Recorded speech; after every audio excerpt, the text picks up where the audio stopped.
So Manchester United have had big meetings with Saudi Arabia over a new shirt sponsor planned. There's even pictures out of what the shirt would look like with the Saudi Arabia logo on, and that deal was meant to be signed this week. But why hasn't that deal been signed? Is there going to be a Saudi Arabia takeover? Have they not signed the deal because maybe Dubai, a rival of Saudi Arabia, is taking over Manchester United? What is the news on that? What might it mean? Are we getting new Arab owners in? Is there someone else coming in? Why hasn't that sponsorship been signed, and what's the news surrounding that? As well as news that Man United could hijack Enzo Fernandez to Chelsea. I think that's a massive PR spin. Ten Hag again in his press conference today, just crying out for transfers. Pretty much, like, he can't say he wants investment, but he's made it very clear, oh, I think we need investment, oh, we're a bit thin, multiple times, because obviously he's got to stay on the Glazers' good side. They're not going to be here much longer, hopefully, fingers crossed, so why argue with them? Amongst other news, we'll do a little preview to Man United versus Wolves, so do smash that like button. Of course, subscribe down below if you're new, and also, I'm sorry if there's a bit of background noise, so I do apologise for that as well. It came out from EPL World, which is a Saudi, or was it Dubai? It's a Middle Eastern outlook.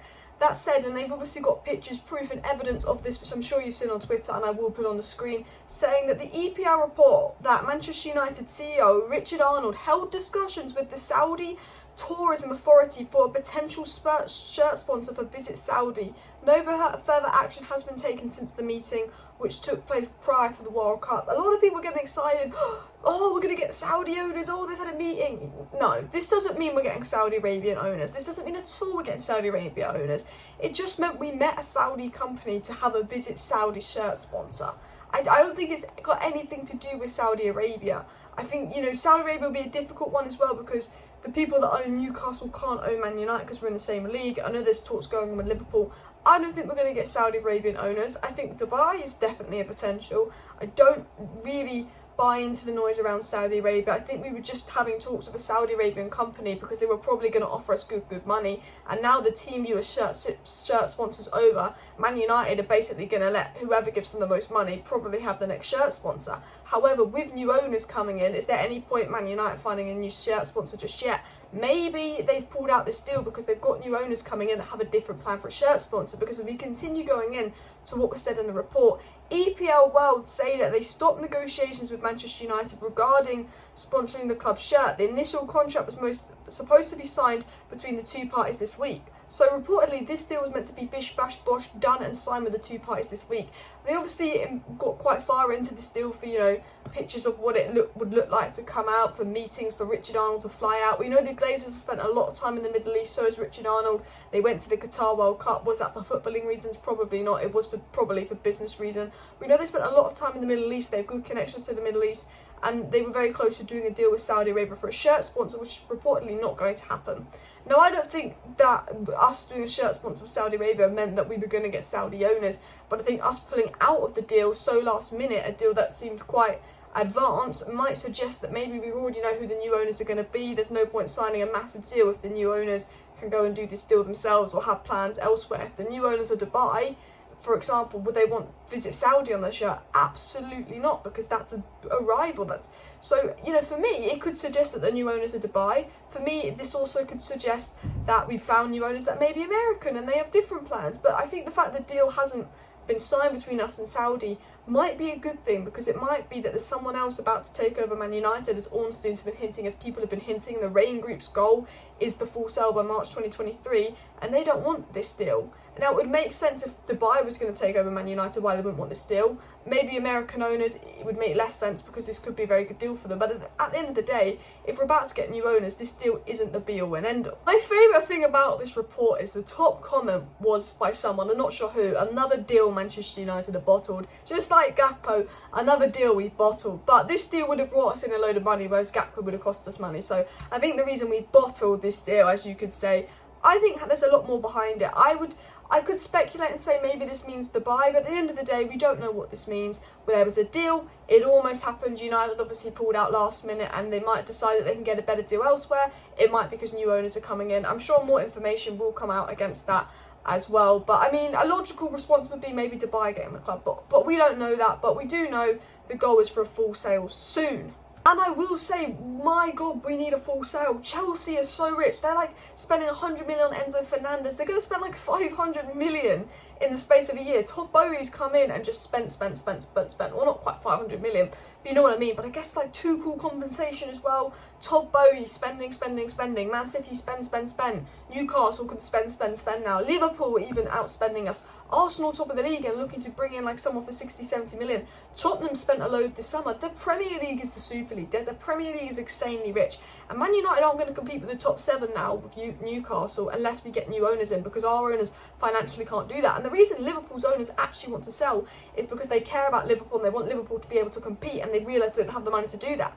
Man United are selling because they realise if they want to get top 4, they don't have the money to do that, and they've got to also bring in a new stadium. But they're also selling because they saw how many offers Chelsea got. They saw Liverpool on the market and thought, this is a really good opportunity. There's a lot of people willing to pay a lot for football clubs at the moment. They're selling for economic reasons. The only downside is Man United and Liverpool for sale at the same time. Liverpool owners care about the club. And you know they'll just give it to someone like Abramovich did, that they know is going to treat Liverpool well and invest well in Liverpool. Whereas we know the Glazers are going to give the club to whoever gives them the most money. So in that case, it could be Dubai, it could be the Middle East. I think whoever the next owner of Man United is, we've got multiple offers. Romana said lots of parties are interested months ago. I think it's whoever's got the most money, if I'm being honest. Now, there was a report coming out that apart from Chelsea, Manchester United have shown the most interest in Enzo Fernandez and are considering making a proposal, creating a plan to open talks with Benfica.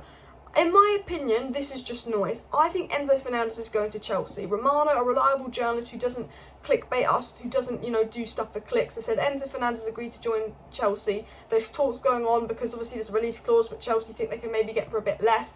I think other journalists and good journalists with good connections to Benfica and Portugal are just going to throw Man United and Liverpool's name in there to try and worry Chelsea, to try and get Chelsea to hurry up.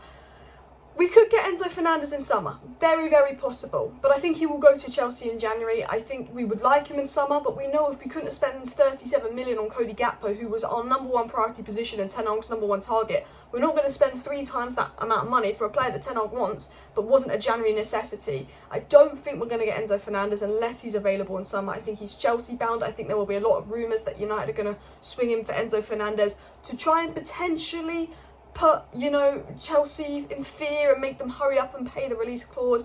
I don't know. I think all this story and noise that United is set to pay a release clause and Newcastle and Liverpool are is because Benfica know Chelsea are interested and they just want them to hurry up and pay the release clause. And Chelsea will probably try and negotiate for 90 instead of 100 million because that is a very heavy release clause as well. But guys, obviously we've talked about the Saudi news, we've talked about the Enzo Fernandez news. I'll be honest, my summary is I think the club will be sold before the end of the season. I think this will be our last transfer window with the Glazers. If I had to guess on new owners, Middle East or American, I don't think Jim Ratcliffe will be successful. I think we will get an idea in the coming weeks about who could be winning the new owner race. I do think news will come out soon. I think David Ornstein said it's very, it's a seismic moment can happen in the next few months.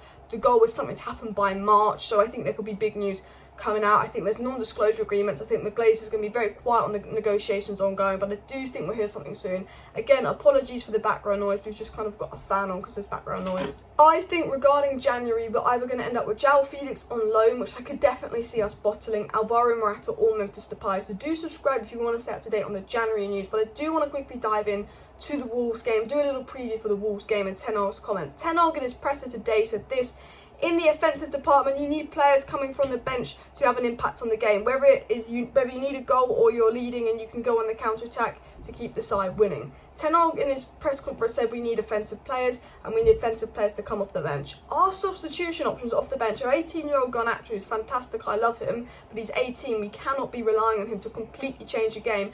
And Elanga, who wants a loan, is just not good enough. I like Elanga, he's a hard worker, but he's just not good enough. We literally are one injury away from like Elanga and Garnacho and going into the academy. We're absolutely thin. And we were thin when Ronaldo was in the squad. We were just going to be even thinner now without Ronaldo. And United have to sign an attacker. United saying they can only do loan deals. United have been saying they are going to sign an attacker. A lot of reliable journalists said that United will sign a striker. They kind of have to, but it has to be the right striker and has to be affordable. And Ten Hag is picky, but the Glazers are even pickier because they want someone that's cheap. I do think we'll bring someone in January, but I think it's going to be cheap. I don't think it's going to be the level that Liverpool and Arsenal and Chelsea are bringing in January, which is really, really frustrating me. But We've got Wolves tomorrow, which will be a big game. Wolves got a good manager in now. They did win their last game. They start picking up some momentum. Remember, Villa were doing really badly, got a new manager in Emery, beat United. Wolves, I think, will be a difficult game. They always give us a difficult game. We always struggle against Wolves. It always seems to be a shit, boring game. I think it's going to be difficult. I know Wolves were bottom of the league, but they won their last game. They've got a good manager in. Most of them didn't go to the World Cup, so they've had a lot of time together under their new manager to learn things. I think they'll be more up for it. I think they will have confidence with their last win. I think we'll beat Wolves. I think we'll beat Wolves 2-0, but I think they're going to make it really, really difficult. The one thing about Wolves is they don't score goals, and we've been defensively compact. This is the one game where Wolves probably take their chances, because Wolves create chances and they never score them. This will probably be the one time when they play Man United that they'll create like no chances and score it no another. But I do think we'll beat Wolves because they don't create enough chances, but I think it will be difficult. We've got to be on it. I believe our first team will play. Delo is back, Varane and Martinez is back. I believe it will be Luke Shaw, Varane, Martinez, Delo, De Gea as the back five. I think it'll be Casemiro, Eriksen, Bruno, absolutely, of course. We could see the drop off when Bruno came off the pitch as well. You know, Bruno is so key to what we do. I don't care if you dislike Bruno or not, he is so key. I think Anthony will be on the right hand side, Rashford on the left, and Martial up top. And hopefully we'll get some idea on when Jadon Sancho is returning as well. Not sure on that. But thank you for watching today's video. I do apologise if there's background noise.